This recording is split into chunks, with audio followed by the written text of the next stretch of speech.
अयोध्या लौटने के बाद जब श्री राम का राज्याभिषेक हुआ, तब अयोध्या में सुख और समृद्धि फैल गई। परंतु राजधर्म निभाने के लिए राम को कठोर निर्णय लेना पड़ा। प्रजा के बीच यह चर्चा होने लगी कि सीता माता ने लंका में रावण के महल में समय बिताया था। भले ही वे पवित्र थीं, परंतु प्रजा की दृष्टि में उन पर प्रश्न चिन्ह उठने लगे।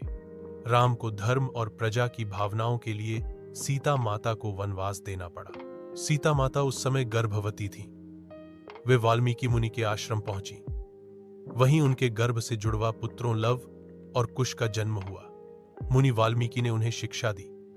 बालकों को वेद, शास्त्र, युद्ध कला और संगीत सभी विद्या सिखाई गई। धीरे धीरे दोनों भाई वीर, बुद्धिमान और धर्मनिष्ठ बने। वाल्मीकि मुनि ने लवकुश को रामकथा का गायन भी सिखाया। वे मधुर स्वर में रामायण के श्लोक गाते थे। उन्हें अपने पिता की पहचान नहीं थी, परंतु हृदय में राम का आदर्श समाया हुआ था। एक बार अश्वमेध यज्ञ करने के लिए श्री राम ने एक अश्व घोड़ा छोड़ा। प्रथा के अनुसार वह घोड़ा जिस राज्य में जाता, यदि कोई उसे रोकता तो युद्ध होता।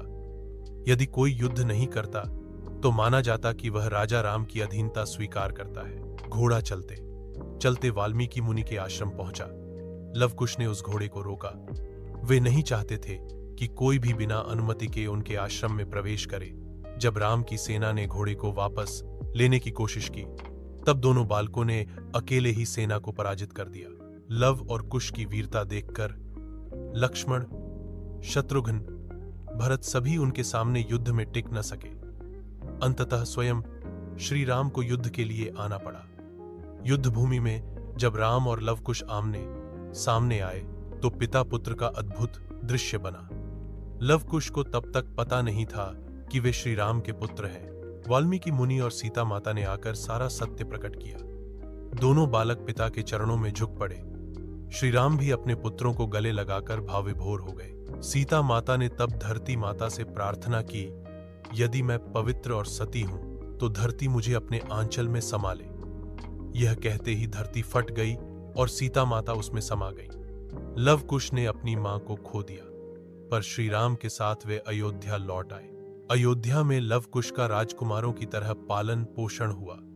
दोनों ने शिक्षा, शौर्य और धर्म में विशेष ख्याति प्राप्त की। आगे चलकर श्री राम के वनगमन के बाद जब उनके अवतार का अंत हुआ, तो लव और कुश ने अयोध्या का शासन संभाला।